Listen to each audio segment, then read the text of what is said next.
सबसे पहले ये जो रिहाई हुई है, इससे पहले कि हम बात करें कि बुशरा बीबी रिहा होने के बाद क्या सियासी किरदार अदा कर सकती हैं और क्या पार्टी को लीड कर सकती हैं, क्योंकि वो लाहौर की बजाय या इस्लामाबाद स्टे करने की बजाय वो पेशावर चली गई हैं। उससे पहले ये रिहाई जो है वो कानूनी तौर पर मुमकिन हुई है या किसी की सिफारिश पर मुमकिन हुई है, क्योंकि फैसल वाडा साहब कह रहे हैं बार बार। देखिए, ये कानूनी तौर पे हुई है, किसी की सिफारिश से हुई है या अल्लाह की तरफ से हुई है, इसको रखते हैं एक तरफ। असल चीज़ ये देखिएगा कि क्या बुशरा बीबी की रिहाई पीटीआई की किसी प्रोटेस्ट में थी कि जी उनको रिहा करें, उनको रिहा करें। इस पे ज़रा सोचेंगे ना आप तो आपको पता लगेगा। जब मैं एक दो हुकूमत के बड़े ओहदेदारों से आज मेरी मुलाकात हुई, मैंने उनसे पूछा, मैंने कहा जी ये बताइएगा कि बुशरा बीबी को आपने रिहा कर दिया, बहनें भी खान की जो हैं रिहा हो रही हैं और भी कुछ थोड़ी सी ढील वील है, तो क्या है? तो उनमें से एक साहब ने मीर का एक शेर मुझे सुनाया। अच्छा।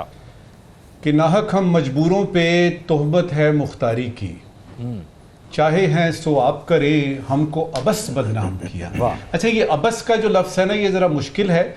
इसमें यानी अबस का आप यूँ समझिए, सिर्फ पंजाबी में नहीं कहते एवें ही, यानी हमको एवें ही बदनाम किया, चाहे हैं सो आप करें, हमको अबस बदनाम किया। तो ये मैंने आपको उनका मुख्तसर बताया, जिससे पूरी सूरत हाल वाज़ेह होगी। अभी आपने फैसल वाडा साहब का जिक्र किया, मैं इनसे बड़ा मुतासिर हूँ। अच्छा, देखिए, मैं तारीख का स्टूडेंट हूँ और मैंने नॉस्ट्राडामस को बहुत पहले बहुत बचपन में पढ़ा था, जो कि पेशन गोइयाँ करता था। आज से 200 साल बाद ये होगा, 100 साल बाद ये होगा। तो मैं ये समझता हूँ कि फैसल वाडा पाकिस्तान के नॉस्ट्राडामस हैं।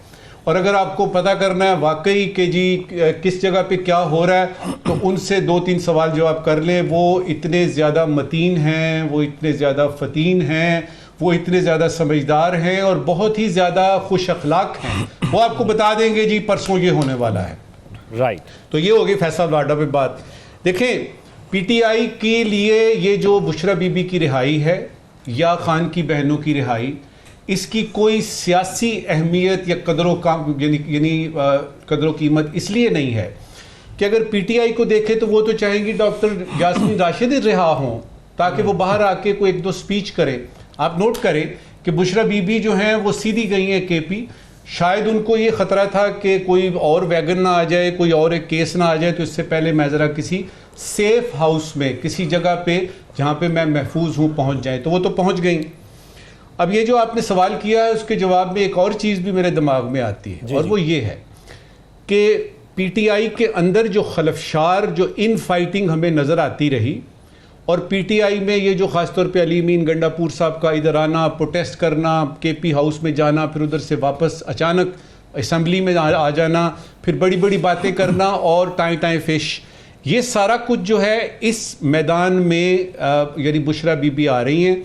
मुझे लग ये रहा है कि इससे पीटीआई में थोड़ा सा निफाक, तफरका जो है वो और बढ़ेगा, और उनकी मुश्किलात में जो कि इंतज़ामी उमूर हैं उनके, उसमें मुश्किलात इसलिए होंगी कि इनका अपना एक ठस्सा है, इनका अपना एक रोल है, और ये खान की बेगम हैं और ख़ान इन पे बड़ा रिलाई करते हैं। और एक ज़माने में यानी इन्हीं से पूछ के जो हमें पता लगा तो वो किया करते थे। और ये भी हो सकता है कि ख़ान की जो पिछली बातें हमने सुनी है कि मुझे किसी पे एतबार नहीं है, ये सारे लोग जो हैं ये बिल्कुल निकम्मे हैं, क्योंकि मैं तो अभी तक जेल में हूँ। तो हो सकता है कि बुशरा बीबी के लिए कोई एक किरदार, कोई एक कैरेक्टर, कोई एक रोल जो है उसका तयन हो आने वाले दिनों में, लेकिन इससे कोई फ़र्क नहीं पड़ेगा। राइट। अब ये कि ये इस वक्त ही क्यों हुई है, देखिए ये टेक्टिकल मूव है।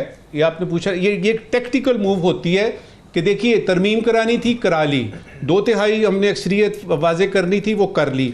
हुकूमत तो अब चलेगी हुकूमत, तो फिर थोड़ा सा ढील दे देते हैं। और इस वक्त ये आखिरी बात, जब से ये पता लगा है तो लोग कह रहे हैं जी कि डील हो रही है कि पता नहीं ढील दी जा रही है।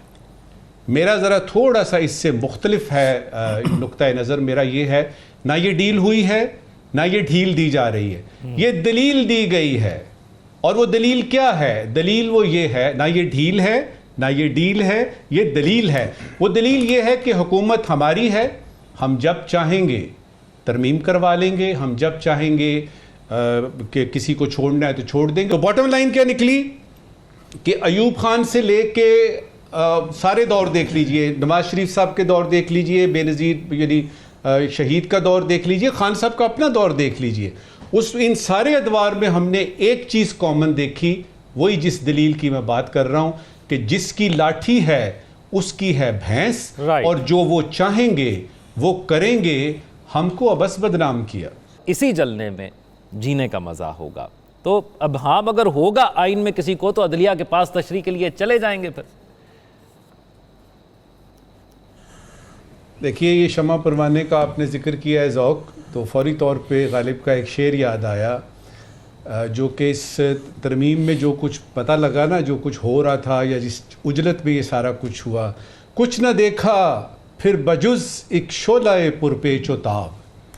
ज़रा मुश्किल शेर है। जी। कुछ न देखा फिर बजुज़ एक शोलाए पुरपेचो ताब, शम्मा तक तो सबने देखा था कि परवाना गया। यानी ये सबने देखा कि कितने चक्कर लगे मौलाना साहब के, और फिर कितने चक्कर मौलाना साहब ने खुद लगाए, और फिर वो जो मुस्कुराहट थी उनकी जब उन्होंने नवाज शरीफ साहब का शेर दुरुस्त करने की कोशिश की, उसके औज़ान और उरूज़ की बात की, उस मुस्कुराहट में भी बहुत कुछ था। तो हमें तो पता ही नहीं चला, हमने सिर्फ ये देखा कि शम्मा की तरफ एक परवाना जा रहा है, फिर उसके बाद एक शोला सा ही नज़र आया, उसके बाद और कुछ नज़र आया नहीं। देखें, ये जो सुप्रीम कोर्ट है ना, कुछ लोग इसको चाह रहे हैं कि ये आइसक्रीम कोर्ट बन जाए। मैं दोबारा से कहता हूँ, ये जो हमारी सुप्रीम कोर्ट है ना, ये तरमीम वगैरह करके कि ये कोई आइसक्रीम कोर्ट बन जाए कि आराम से खाई जाए।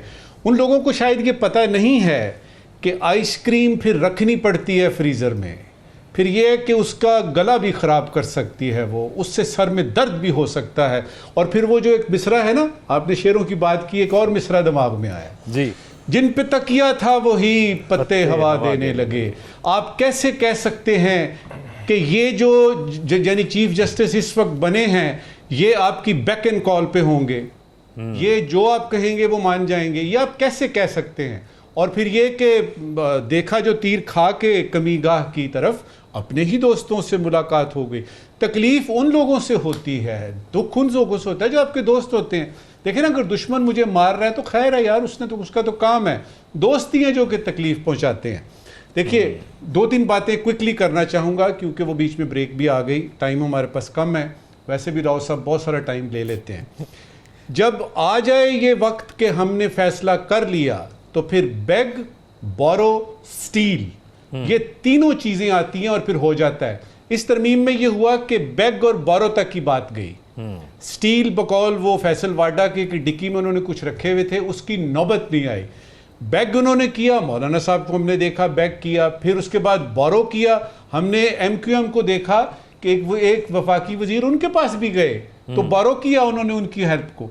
स्टील का मौका नहीं आया। और अब ये जो आइंदा आने वाली हमारी तरामीम का हम शुनीद है कि आ रही हैं, उसमें हो सकता है स्टील का भी काम हो। क्विकली बताऊंगा इसके 2-3 नुकसानात क्या हैं, इसने जो मसाइल पैदा किए हैं, और इसके फ़ज़ाइल क्या हैं।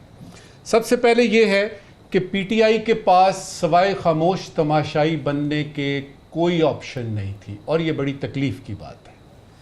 सुप्रीम कोर्ट और आइनी बेंच में एक मुस्तकिल टेंशन रहेगी, जो कि शवाहिद नज़र आ रहे हैं, और ये अच्छी बात नहीं है, इससे मसाइल में इजाफा होगा। उसके बाद ये है कि जो कंप्रोमाइज्ड आपकी सुप्रीम कोर्ट पहले थी, जब चीफ जस्टिस साहब पुराने तशरीफ़ लाए, जो आज उनका आखिरी दिन था यानी सर्विस का, उससे भी ज़्यादा गंभीरता इस वक्त आजकल की सुप्रीम कोर्ट में है, जो कि मुल्क के लिए ठीक नहीं है। आइन की हुर्मत जो है उसको एक मरतबा फिर से ठेस लगती है। अवाम के मसाइल में इस तरमीम के बाद अवाम के मसाइल में दिन दुगनी और रात चुगनी तरक्की होगी। 2-3 इसके फ़ज़ाइल भी हैं। साफ और खुल के पता चला कि अपोजिशन में कोई दम है ना खम है। पहली बात, हुकूमत के अगले चंद साल पक्के हो गए हैं, इस तरमीम ने जाहिर कर दिया। अब उनको कोई ये भी नहीं कह सकता कि जी आप वोट ऑफ कॉन्फिडेंस लें। भाई 2/3 अक्सरियत हमारे पास है, तो हुकूमत के कदम मजबूत हो गए। जिन्हें नवाजा जाना था वो नवाजे गए, जिन्होंने जो कमाना था उन्होंने वो उसमें कमा लिया। दुआ ये है कि जिस मकसद के लिए ये बेंच बनाया गया कि आईनी मसाइल और पार्लियामेंट्री अफेयर्स के मसले यहाँ जाएंगे, कॉन्स्टिट्यूशनल मसाइल यहाँ जाएंगे, तो जो बाकी रह जाएगी सुप्रीम कोर्ट, वो अवाम के जो इतना बैकलॉग है, इतने ज़्यादा केसेस पड़े हुए हैं, अल्लाह करे कि कोई ईद नस्सिरातल मुस्तकीम वाली बात हो जाए, कोई सीधा रास्ता नज़र आ जाए। कम से कम इस बहाने जो सबसे बड़ा फजल होगा ना, वो ये होगा कि अवाम के सारे जो पड़े हुए हैं ना केसेस, वो एक एक करके तो हल होते जाएंगे। आमीन कहिए।